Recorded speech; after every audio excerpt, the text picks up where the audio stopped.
Hey there, friends. Dave Paulides, Canada Missing Project, copyrighted edition for our video channel. And welcome back. This is one all about missing people. And you don't have to worry about any news. This is just a missing persons video. Now, many of you have asked for me to kind of split up these videos, and I've been doing that. See if this is copacetic with some of you. But the response lately has been overwhelmingly positive. So thank you. I do get some emails from the fringe that are rather negative, but that's okay. I won't allow the village to be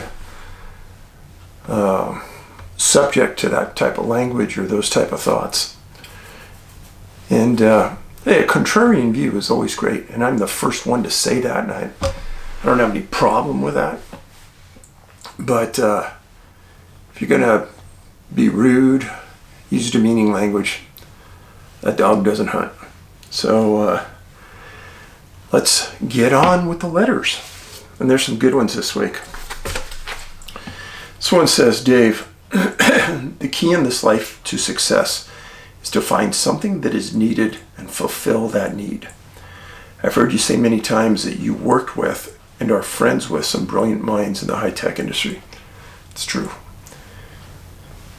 Are you unable to find anyone that can help you make a YouTube platform that has everything that YouTube does not? Make a better YouTube for the people. So if you've never worked in software development, platform development like this, it's a huge, huge undertaking. Probably need, 2 to 10 engineers, a couple years. Probably cost you $10 million in development and other fees. It's a big, big deal. That's why you don't see everyone doing it. Could I manage something like that? Oh yeah, sure. But it'd be a full-time job. I'd have to go out and raise a ton of money, and I wish somebody else would do it, because that's not my core expertise, nor do I want to even dabble in that. I think I could be led astray by some people out there, and I don't want to be. It's a good idea. I'm still making my way through, trying to find a platform. I still haven't. As I said, there's a lot of platforms out there that are misrepresenting themselves. And when you get down to the core about who they are, how they became the group they are, who financed them, then you realize, okay, this may be a 9 or 12 month good run. Then after that, they're just going to rip the cords right out of you.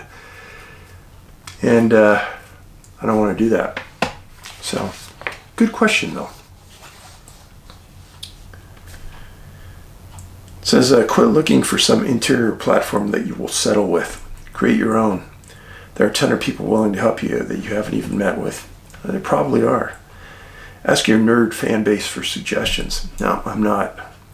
See if you can get a grant through the National Park Service. Ha ha ha. Make it open source. Creation is godly. Or just settle with something that might work. Just thinking out loud in text. There's nothing wrong that you can't do. There's nothing that you can't do. So first of all, I gotta say that I'm one of these people that I know what I don't know. And even though I've worked in that technology arena and I've hired some of the best engineers in the world, I don't pretend to understand what they do. And you really need a super smart engineer to design a platform that can cohabitate with the rest of the world. What YouTube did is phenomenal, and the way they did it is equally phenomenal. The issue comes in from the people running it. And what we need is a platform just like YouTube, except for freedom of speech, for everyone's freedom of speech. So there's no restrictions on there. I mean, the only restrictions I'd put on a platform like that is no pornography, no organization of criminal activity. As an example, a few months ago, there were some groups that were online that were organizing these smash and grabs at Nordstrom's in California. Now, you can't have that happening. And any vulgar, abusive behavior, that's got to go. Again, I've always said if you can't get along with people, you shouldn't be on social media. If you can't be polite, if you can't listen to understand before you respond, you shouldn't be on social media. Just my viewpoints.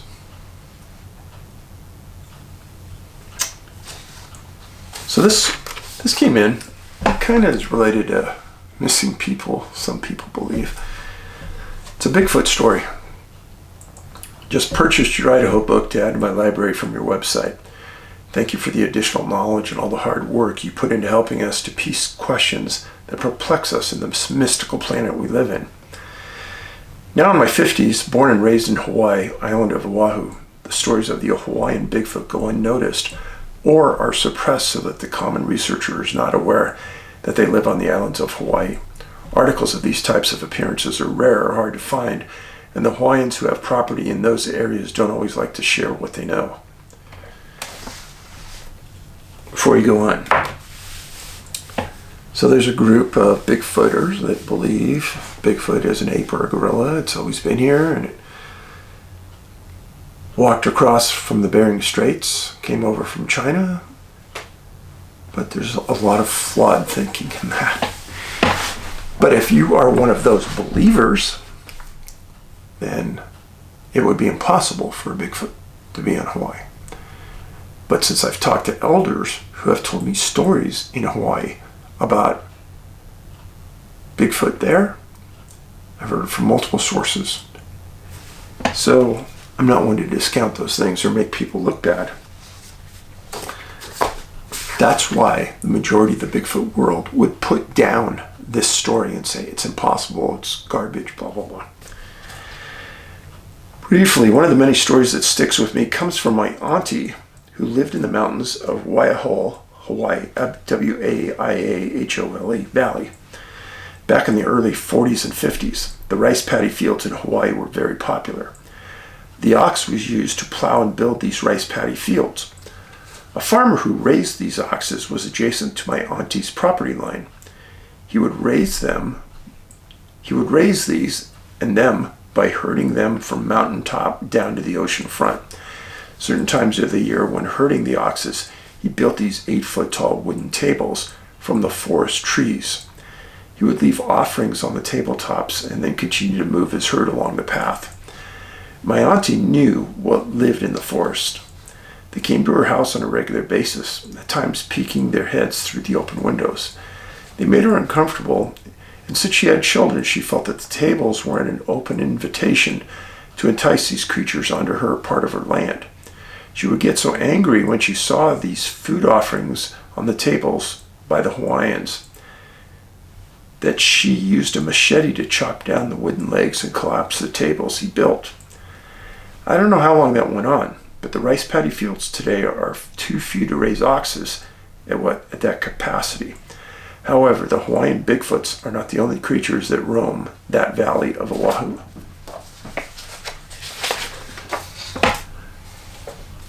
That's just one of the many more stories she would speak about. Something to make you think, though. Miles of ocean, continents apart, don't seem to segregate these ancient people to just one part of the world. They are the true locals, as some have said. Continue with all your hard work. Keep up the fight for the truth in all areas, including current world events. We keep Ben in our prayers, but we also ask for the man upstairs that he continues to be with you in all your kind-hearted endeavors. Thank you for your thoughts at both levels, for Ben and I. Now, remember what I told you. If you believe Bigfoot is an ape or a gorilla, it's not going to swim all the way from the mainland to Hawaii. But there's also islands in Southeast Asia, islands that also have these bipeds. And if the islands have the bipeds, why wouldn't Hawaii? And there's a lot of stories about the Solomon Islands and these bipeds. Some of the stories are very well documented. Now they don't call them Bigfoot on these locations. There's a lot of local names for them, but they're spread throughout the world. And any idea that they're an ape or a gorilla only sits in the minds of people who are unwilling to look at other possibilities and accept the fact associated with DNA. But every once in a while I'm going to read a story about this just because it's part of my research, and I've done it in the past. I'm not embarrassed by it at all. But I don't want the people that have lost a child or lost a loved one to think that I've ever said or I've ever implied that Bigfoot is involved, because I never have. But on to the next story. Dave, I just ran across you on YouTube a few days ago and have been hooked. The first few videos I watched where you mentioned your son, my wife and I both figured that he was a missing person, just to come find out that that wasn't the case. My wife and I are both recovering drug addicts and have been suicidal many times because of the pain of living seems to be more than it's worth. Seeing you cry about your son makes me think of what my parents would do if I took that route and just wanted to say I ran across you at the right time in my life. It's rare to find something that my wife and I both like to watch. It's crazy how the people in power hide behind each other. I wish there was more people like you to spread awareness about everything you talk about. Mind-boggling stuff. Well, you reached my wife and me, and I tell everyone I know to watch you. God bless. Well, first of all, congratulations on getting off that stuff. You fought the fight and you won. But I know, because I've had a lot of friends in the past and I've interviewed thousands of addicts, it's not easy. I've had some of the smartest and wisest heroin addiction counselors in the world talk to me and said it's a very small percentage that ever get off that drug permanently in their life. And when I heard that from multiple counselors, I went back to the addicts that I'd arrested and I talked to them just like I'm talking to you, because I wanted to understand. And the high and the satisfaction and the enjoyment they got from that was so great. They had to go back to it. And to me, I can remember being a policeman thinking, if it's that good, I don't want to even ever get near that stuff. Now with fentanyl around, the world is much more dangerous. Much more dangerous. But there were people using heroin that obviously overdosed. But fentanyl, you can overdose on such a small amount. Now you can buy a joint on the street, smoke it, and you don't even know. Maybe it's been laced with fentanyl, and you're dead. There's no ifs, ands, and buts. If somebody doesn't have a Narcan nearby, you're dead. And that is really scary. That's why I'm telling every young person out there, do not buy any drugs on the street, because you do not know what you're purchasing. There's too many places in this world where you can go buy weed in a retail store. And it's so easy to get a medical card if it's only medically accepted in your state for sale. That's changing. That'll change. I still think our government should just get out of the marijuana enforcement business, but we'll see what happens. I don't advocate anybody using marijuana. I don't advocate anybody using drugs. Personally, I think the worst drug in the world is alcohol. And as I've stated a million times, I can't think of anything great that ever came from drinking a lot of alcohol. Personal opinion. Next letter. I just finished watching the 1-year anniversary YouTube you made about your son. And I'm hugging you every second. I know you don't know much about me, but know from the deepest part of my heart that I can't relate to your son, to the emotions you are going through. And I know it's not easy. Please know that both of you have brought so much goodness to the world, even in your moments of disparity. Others are healing because of you and your son's journey. Although you may feel like you walk alone each day, I feel that way sometimes. Your son is with you every moment, every video, every tear, and every thought. He sees you, and he and you are his voice to the world to help others just like him. And in that journey, you are saving lives. When I hear you speak, my heart melts. When you talk about your son, my eyes glow. In my own sadness at times, I'm with you and your son. Even now, as tears fill my eyes, it's a feeling I get from your son. He wants and needs you to know he's okay. He's better and he's learning on the other side of the veil. God's real, and he sees you too, and he's so proud of your strength.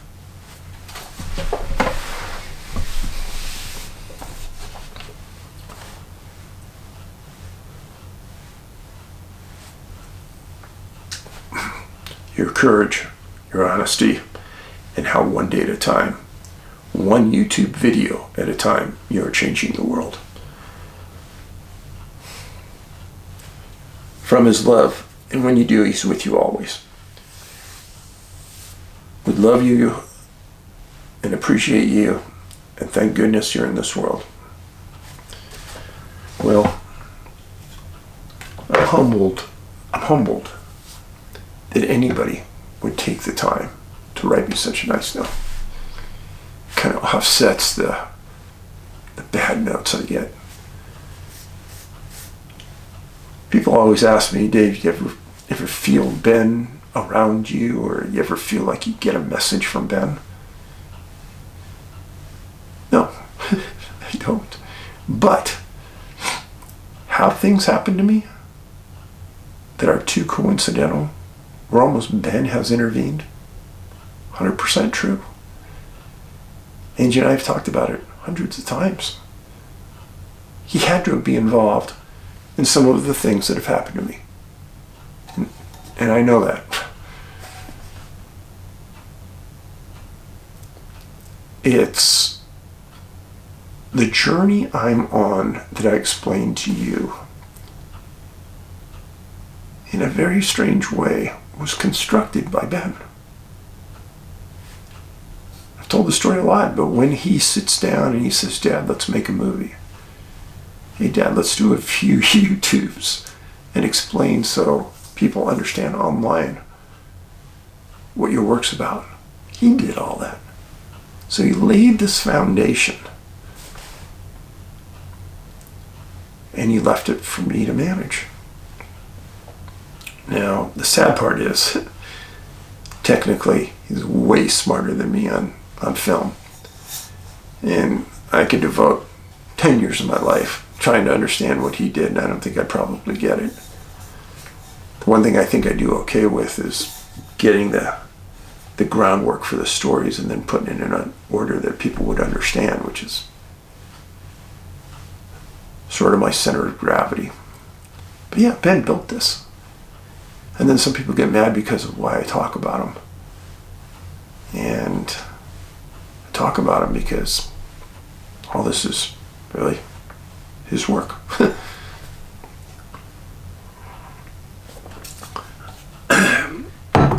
I went to my grief counselor today. And each time I go, I sort of learn something about the world and about people. One of the things we talked about today was the counseling associated with schools where a high school lose somebody because they took their lives. And one high school in the Flathead Valley has had many kids take their lives. And the conversation centered around how people deal with grief. And this has been a big part of what she talks to me about. You know, people are never told and never educated in school about how to handle grief. And men are expected to keep things internalized, not talk about it. Be a man. And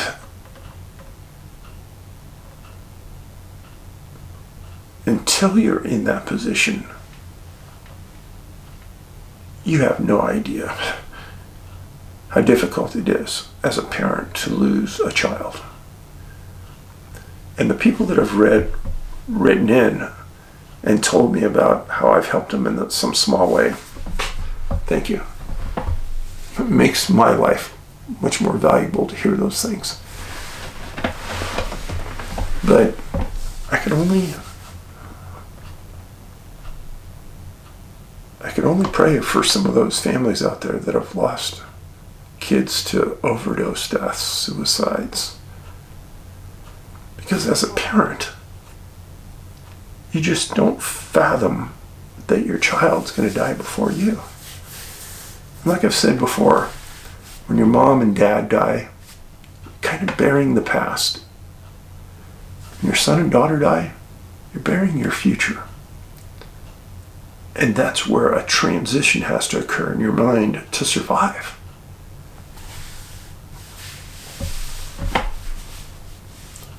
If anybody out there, let's face it, folks, if you've lived a few decades on this world, we've all had about a depression at one time or another.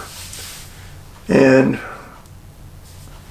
I'm sure everybody here has thought about what suicide is, what it's about.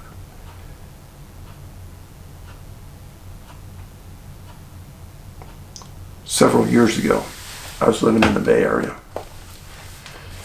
and Robin Williams lived in Sausalito, the northern part of the Bay Area. And he also had a house in San Francisco.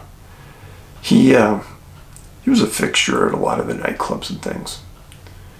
And I don't care about somebody's politics. If they're great at their craft, I love them. I always loved Robin. I thought that he was a genius. And when I heard he took his life, wow, that crushed me. Because I knew he had a wife and he had kids. Now at the time, they didn't release much of what was going on in his life. And that is that he got diagnosed with a very serious condition that was eventually quickly going to take away his lifestyle, making people laugh. But I always felt sorry for his wife and his kids, because they have to live with, they weren't enough to keep him here. Even though the pain must have been so much for Robin to know that he couldn't continue like that, for him to have to take his life. It gets me really mad when people make comments, taking your own life is a cowardice move, and it gets me mad. I've talked about that in my counseling a lot. That's one thing, if somebody says it, I'm probably going to jump on them for it. But anyhow, I kind of rambled there. I'm sorry. Give you an inside look about how I think. Next letter. This is my first email to you, and it might get long. I'll attempt to be succinct. Contained herein is a weird camping experience.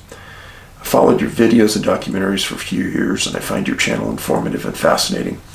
Thanks for shining some light in this long-neglected phenomenon. First, I want to say I'm so sorry about your son.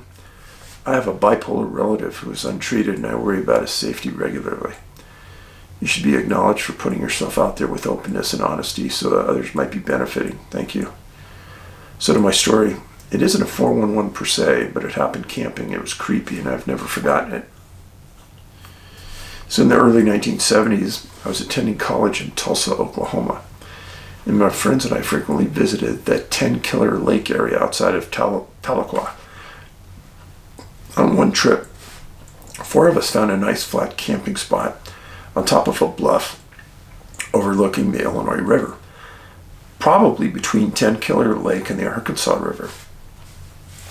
The The side of the bluff by the river was a cliff, so you had to climb a steep bank to get there. Besides the clearing at the top and the drop-off to the river was a long section of woods. After dark, we made a small fire, so there was a modicum of light encircling us. It was very quiet except for our chatting, when suddenly we heard pronounced footsteps coming along the tree line. It sounded like 2 full-sized men walking through ground clutter. I know my boyfriend heard it coming because he looked in that direction and immediately began picking up one stick after another, trying to find a big one. Yes, we had no guns. The steps came closer and closer, getting louder and louder, to the point where we should have seen them emerge into the dim camp light. But there was nothing visible at all. Just when the footsteps were at the edge of the clearing, they stopped, dead silence. We never heard them again. So think about that. You're camping, you hear steps getting closer and closer to you, then they stop. The thing's still got to be there, right? It didn't leave. There was another odd thing after the invisible footsteps. The moment the steps stopped, all 3 of my companions went to acting like nothing unusual had happened. I said something like, "Where is it?" It sounded big. It must still be there. One person said it was probably a possum or raccoon and that they can make a lot of noise, but it did not sound like one of them. The cadence of a 4-legged animal sounds different, I said, but where did it go? Then my boyfriend said, "Oh, it left." Good move on the boyfriend to kind of settle everybody down. Really? It left? Made all that noise coming, but left in total silence. A few moments earlier, he thought he needed a big stick. I was still really creeped out, thinking it was hiding just inside the darkness of the trees watching us. After a couple of minutes, I got up the nerve to slowly go over to the place where the steps stopped. There was nothing. The next morning, I examined the spot again. The ground wasn't disturbed, and there didn't seem to be enough leaves on the ground debris or any kind of feet to make such a sound. It was never discussed after that. I thought it was odd that the other witnesses had such a different reaction than mine and basically blew it off like it was normal. To have an invisible visitor or visitors at our campsite? Anyway, I like your style, Dave. Thanks for listening and sharing the experiences of others. You know, I've heard stories just like that 100 times at least. And many times, they just disappear into nothingness. And if they do, how does that happen? How does something that big, making that much noise, just go away? And if it was that big, and it was that indestructible, why go away? What's the point of walking up? If they can be so stealthy leaving, why not be stealthy coming? And you know, that's the way it is sometimes. It's got to be. Which means you could be camping, something could be just in the tree line away from you. You would never know. Next letter. Dave, I'm from Croatia, but I live in Serbia. I'm sorry for any grammar mistakes. My family has lived in the same part of Croatia for many generations. I want to share 2 stories with you. Every summer I would spend my school break at my grandma's house, which is located in a small village near Skraden National Park, Krka, Krka, Dalmatia, Croatia. My grandmother told me a story about beings she called fairies. I've written about these before in my books. When she was a little girl, they used to have livestock, and the kids used to take turns to escort the livestock to pastures and water. She remembered the old tales they were told about fairies catching their long hair in bushes, and they would ask young men and women to help them out. But there was a catch. You had to help them untangle their hair without breaking a single hair, and if you were successful, you would get a wish. But if a person should fail, they would get taken. She also told me they would steal horses and braid their hair, and whenever horses would make noise in the nighttime, it was because of the fairies. She told me they lived near the river Gaduka in a cave. A long time ago, they were such a nuisance to local people that they called a priest who read prayers at the cave opening and begged them to leave the villagers alone in the name of Christ and the Heavenly Father. They closed the cave entrance with rocks, and you can imagine, I was very captivated by this tall tale as a kid. My second story happened when I was 17, 2008, in July or August. I was again spending summer at my grandma's. This time, spending summers with your grandparents, those are some of the best times. It was late at night. I was coming home with a cousin when we saw a white ball of light. It was coming down straight from the sky. It looked like it was landing in a wooded area maybe 5 kilometers away. The both of us were spooked and ran home. That and next year, UFOs made it to the news in our local area, the Cybernetic Zidar in Dalmatia, Croatia. It was even on a national TV station. Those are my two stories. I believe you're putting together quite a puzzle. I just wanted to share my information. Thank you. And the description of this work like a puzzle is, I think, good. It's complex, twists and turns. There's no obvious right or wrong right now. And because of that, almost, not every, but almost every idea is still on the table. Keep them coming. I like the stories. And I think they push our mind a little bit. And that's what we need sometimes.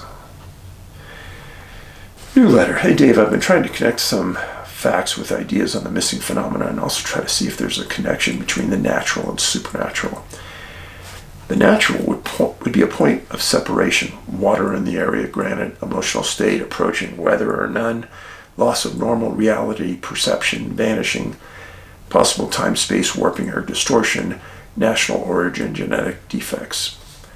The supernatural would be any entity outside of our dimension, vanishing, reappearing in a dual reality, a door or opening to that dimension, inability for dogs to trace, inexplicable non-decaying of body, shoes gone, no trace of wear for traveling miles in extremely rugged terrain, items and people never seen again, bodies found in water face up. In case you missed it, when an adult male drowns, 99.9% of the time they drown face down. And when they're found, they're face down. Face up, something's wrong. People returned or found but can't explain what happened. I can only think about it from my own point of understanding, and that would be a paradoxical viewpoint, which is where I believe we exist. The paradox is like a door or window between what we see or think we experience and the spiritual world of which we may or may not be aware of, but we have access to and can't access us. And of course the big question is how and how much. So we know, and this is a very rough and small way to explain it, but the sun and the Earth's orbit put off electromagnetic energy. And I believe gravity, which is no more than curved space from the Earth, curving space, proving space isn't empty, for one, because of the force put off from us moving through it. Sorry, but I'm a little green there, but water and granite or minerals are highly charged, and we are charged also. And we know an electromagnetic field creates an electric field, and that field of electronics, I believe, which lends towards the Tesla effect, or Tesla theory of continuous energy. But the point is, there is a connection to these natural forces that bring about a supernatural occurrence. It's easy to just say there are beings more crafty or powerful or smarter who can manipulate time, space, or dimensional doors, or portals, and it may be that simple. But if so, why the need for point of separation, water or granite? And how is it so convenient that weather gets nasty at the right time? To have that much power and ability, why hide? If the separation is a cover, why, if you can't be caught anyway or be brought to justice? Let me stop for a second. Why hide or cover? Let's just think about this for a second. What if whatever's doing this can't be seen on Earth? What if part of its DNA is it never seen? What if, let's just talk really outside the box. Let's say there's 20 different entities from the universe. They come here and take us for whatever reason. Let's just say. And they all have to live by a code. And if they violate the code, they lose their rights. Like there's some universal governing body. Part of that is they never make themselves known. I don't know. I'm just speaking outside the box. Something to think about. So I'm thinking the mental state is affected from either EMF charges or dimensional changes. I believe there are extremely wicked entities about that may monitor situations and then take advantage. I don't see it as experimenting because if they're that powerful, they'd figure it all out a long time ago. It does make sense though if there's a human involvement and they still need to experiment or want to fool people into thinking they're from another planet. What if there are 6 dimensions and are 3 below, 3 above? And the last 6 are the 7th through 12th or higher dimensions. Stop there. Good point about what if they want us to think they're from the yonder. What if it's our own governments here that are taking us? As I've stated before, I do believe that we have technology in our possession that's 50 years into the future from what people think they have today. We have multi-billion-dollar black budgets in our government, and we have no idea where the money's going. My guess it's going to something where it's making someone a lot of money, and it's probably going to something that is very hard to comprehend, meaning it's way out there in technology land. Anyway, I'm getting long, but what if the higher tech is below the earth? The 3 heavenly lies don't need it if they do. Fallen angels would not. Fallen angels would, but not regular angels. Just some thoughts. I know this is weird. I know, welcome to your world, right? Thanks for what you do. P.S. So does the opening of a dimensional door affect the weather?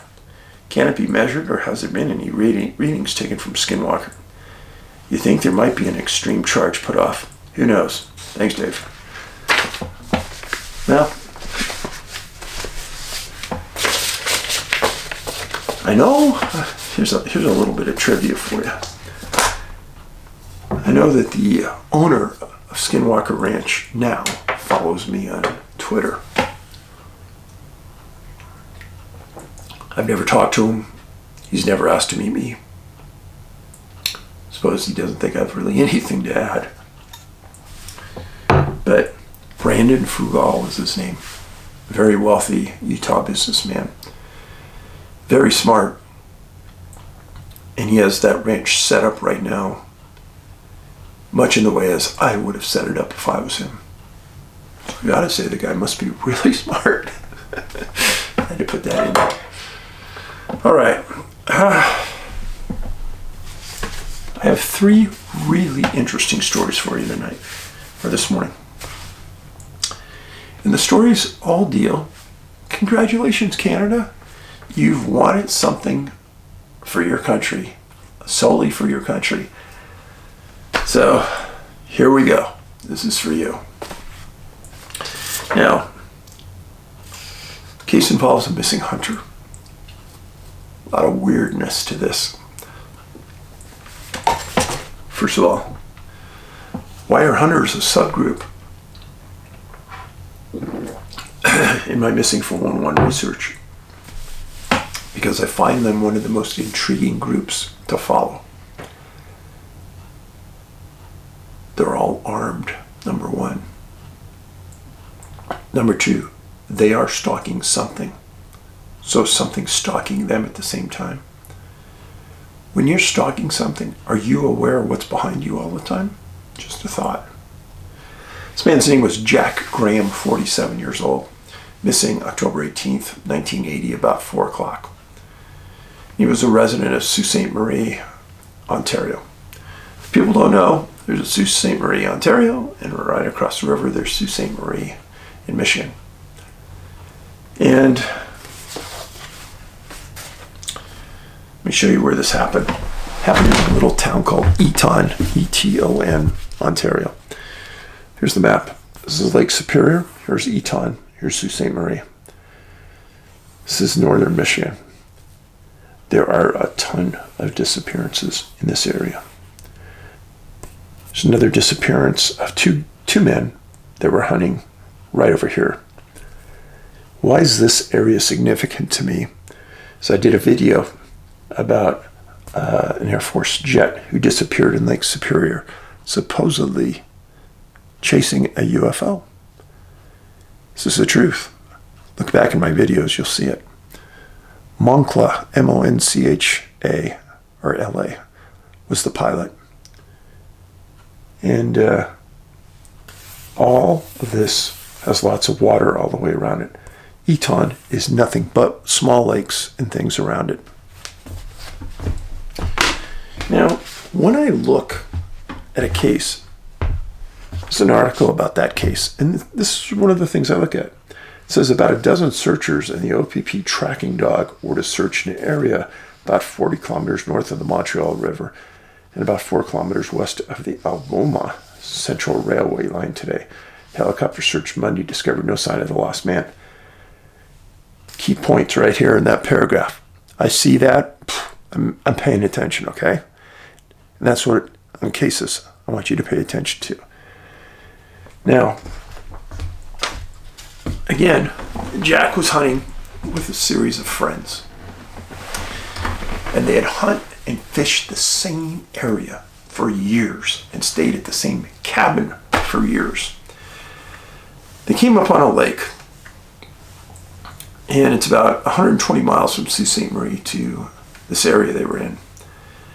They came up to this lake, and the friends decided, there were two of them at the time, and he and his buddy decided, okay, I'm going to go one way, you go the other. It was a small lake, we'll meet on the other side. His buddy gets to the other side, nothing, nobody's there. Friends at night, weather at night got down to about 2 degrees. But his friend comes out of it, searches, gets some more buddies in there, searches some more, nothing. So they call the RCMP, and they're on scene that afternoon, or later that night. They called the RCMP at 4 p.m. on October 18th. RCMP put 20 officers in there, along with other residents and hunters, that put out their guns to search. Temps got as low as 2 degrees, and during the search it snowed, and then it got a little warmer, and then it rained. Right through the search zone, there was a series of ACR rails. ACR is the train line that ran through the area. And every time the train went through, RCMP had them blowing their whistle. Well, Jack's friends couldn't almost believe what was happening, and that was part of the problem. One of his friends that he was hunting with was a man named Irvine Shue. He was interviewed. Irvine said that Jack was the optimum hunter, in phenomenal shape, and could handle anything. He had carried a .30-06 rifle, big gun, and they were moose hunting. And just before they split up, Irvine said that they had seen a couple of moose in the area, and they weren't sure which way the moose went. So they each went a different direction to try to trap them. And the area that was searched was just about 10 square miles by helicopter and on foot. It's a lot of area. The only thing they found that they could guarantee came from Jack was a gum wrapper. They never found his body. Now, again, I want you out there to start thinking, okay, what were the profile points that Dave just laid out? First of all, multiple canine teams came to the scene and nobody picked up a scent. Number 2, there was a weather issue. It rained and it snowed. Number 3, they were at a body of water. And when you look at Eton, Ontario on a map, there's like thousands of small bodies of water everywhere. One of the last ones, point of separation. Nothing happened to these two guys when they were together, but when they split up, something happened to Jack. Now, Jack owned an auto parts manufacturing company in Sault Ste. Marie. He was a very, not wealthy, but comfortable man in his lifestyle. His family went back multiple times. Nobody believed he would get lost there. He had trudged that ground too many times. So the question, why wouldn't canines pick up a scent? If he didn't get lost, what happened to Jack? Well, just east of this location in Eton, I wrote about two men hunting together. Two that vanished at the same time. Neither one was ever found. Missing 411 hunters. But that's the story of Jack Graham. The next two stories involve disappearances in Alberta. First one involves a small boy, Clarence Rudd, 3 years old. This happened August 12, 1943, in the morning hours. And this is in the Shamrock Valley, about 9 miles north of Elk Point, Alberta. A group of families in that area got together and they were going to go out and pick berries. And they were all together, and there were some older kids there. And Mr. and Mrs. Rudd had Clarence watched by one of these older kids. After just an hour of picking berries, they came back, they couldn't find Clarence. They asked the older child, what happened to the boy? He said, I never even saw him leave. So that morning, they called the RCMP. Within a couple hours, dozens of RCMP officers on scene. And very soon after that, it started to rain heavily. Doesn't surprise me. They brought in canines. Canines couldn't pick up a scent. The heavy rain obliterated any tracks that were in the area. But this wasn't that far from their house. Now, this was blueberry picking season. Now, if this story sounds very familiar to you, it should. Because the facts surrounding this case are almost identical to a disappearance I described on a video that happened in Idaho.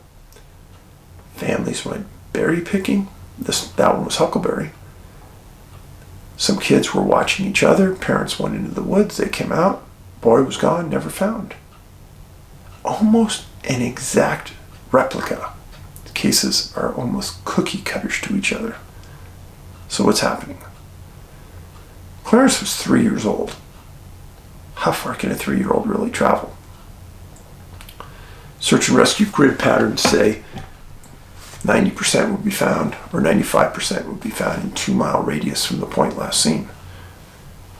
Depending on the topography of the land, it might be just slightly more than that under certain circumstances, but in general, that would be it. So with the hundreds of people that were brought to the area in the Shamrock Valley looking for Clarence Rudd, they were probably walking over each other many times, and the idea that he wasn't found by the canines is ridiculous. Being it was so close to the house, the parents went back to that scene multiple times looking for their son. Never found him. Very sad. Very sad.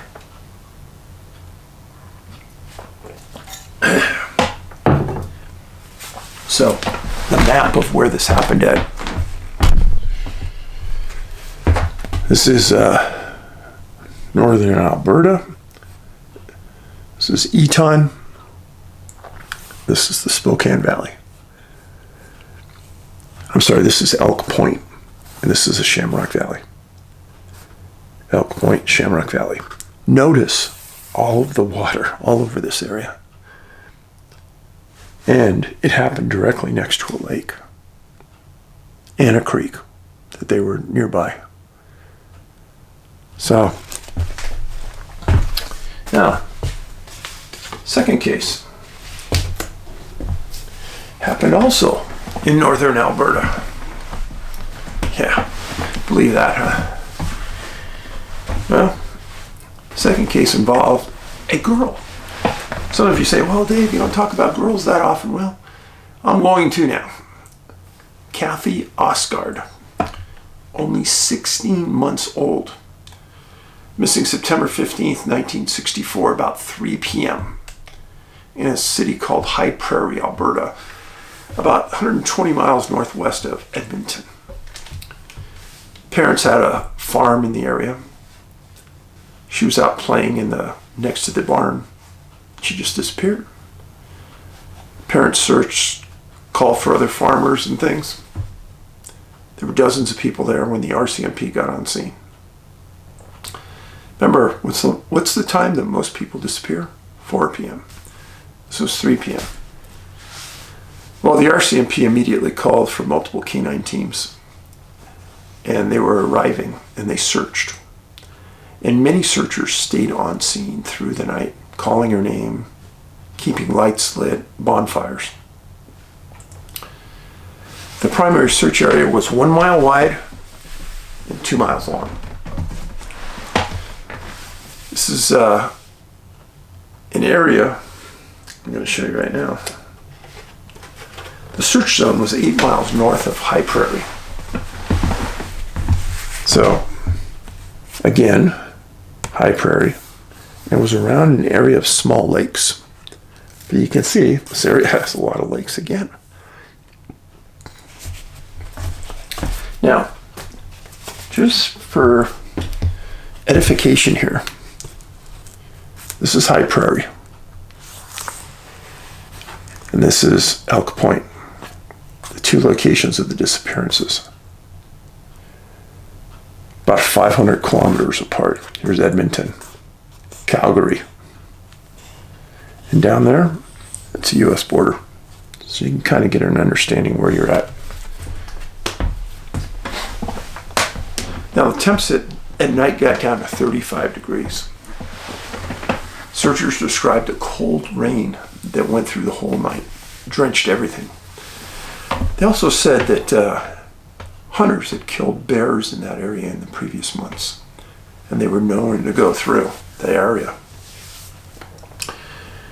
And people were nervous about the bears, but they weren't hearing anything. And this is a common theme, searching for kids. Obviously, if they heard anything, the child would be found. But kids tend to sing, make a lot of noise when they're going through the bush. But in the cases I described to you, they're not hearing anything. Now, multiple canines are going through that area, and they're not finding anything. And at the time, they had over 150 people on scene at one point. That's a lot, covering an area around a barn. Now, at 5 a.m., the morning after she disappears, Kathy is found 1/4 of a mile from her home. And the quote in the paper is, the area she was found in was repeatedly searched before she was found. She's located nearly naked and barefoot. Searchers had no idea how they missed her or how she wasn't heard. They also were shocked because it was so cold at night and it was raining. Just so you know, water and rain depletes the body of heat much more rapidly than straight cold, dry weather.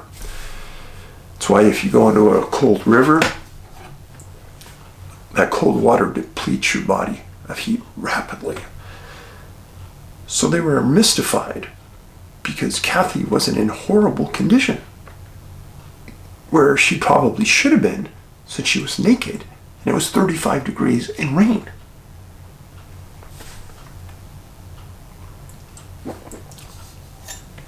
She didn't say anything to searchers.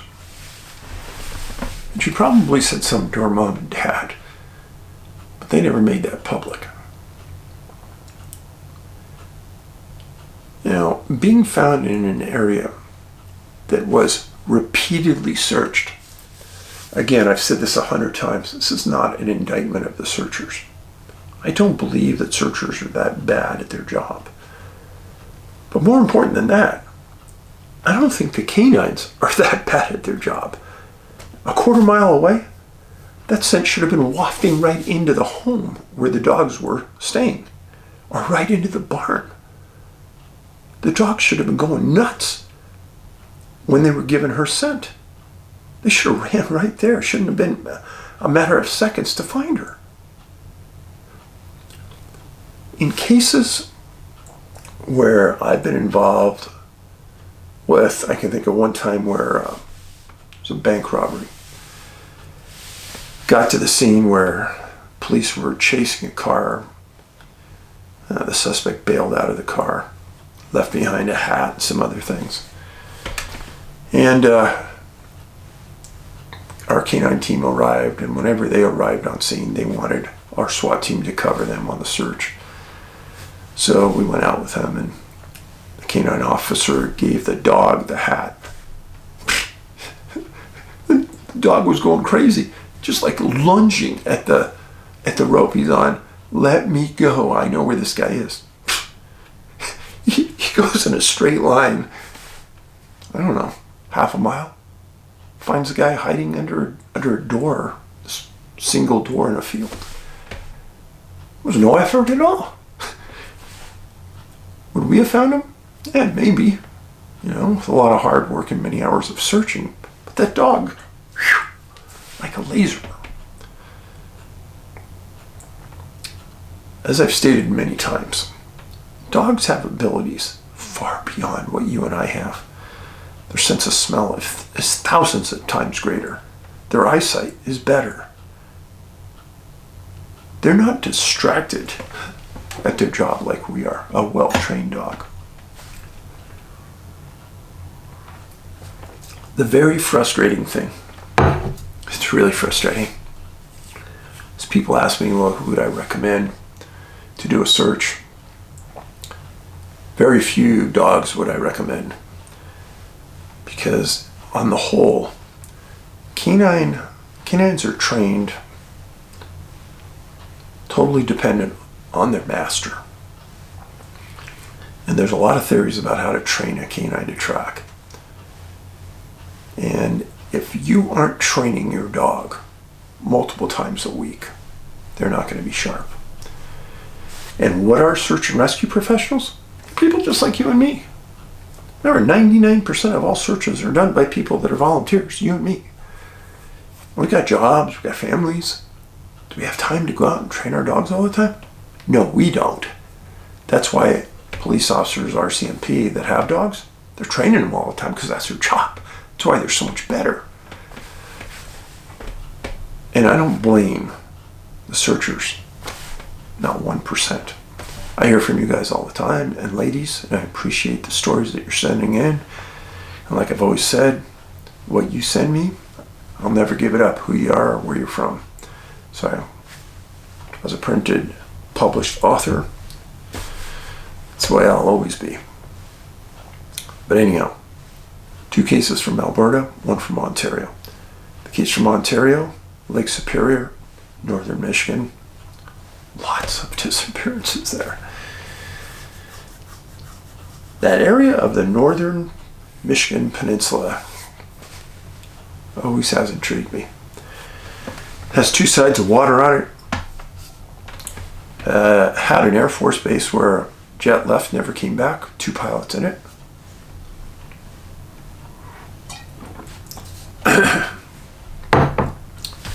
But anyhow, remember one thing. The best gift you can give anybody who's an outdoorsman, personal locator beacon. Find them online, go to Amazon, read the reviews, read the stories, then go to their own site to purchase. They're a great device. They can find somebody within 10 feet. So, we're slowly getting out of the cold here in Montana. Yesterday it was 51 degrees. It was beautiful. Clear weather. Snow was starting to melt. It was almost too good to be true. knowing how cold it can be up here in February. Last couple of days have been pristine. Almost went out fishing the other day. Couldn't quite get out. Thought about it. Thought about it hard. But anyhow, I hope you appreciate the videos. I know you do, because I read your comments. I'm much better than I have been.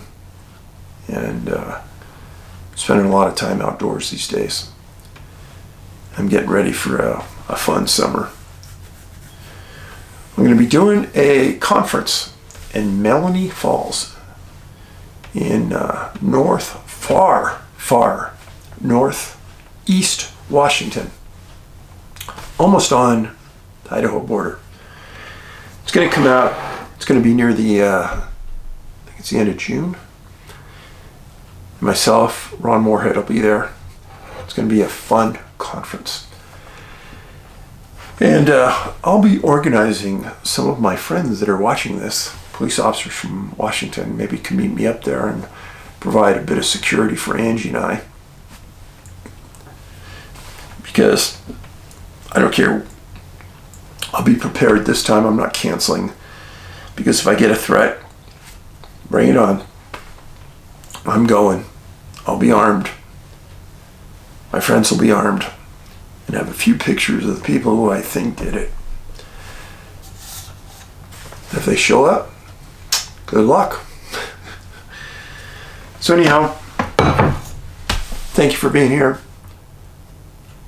I'm still here on YouTube. I'm surprised. But do me a favor. Post these videos on your social media. Tell your friends about them. 100% facts. I don't know what's taking these people. Wish I knew. But I do appreciate you very, very much. I'm humbled that our village is such a polite, nice group of people. Each of you are important. Thank you from the bottom of my heart. Paulides out.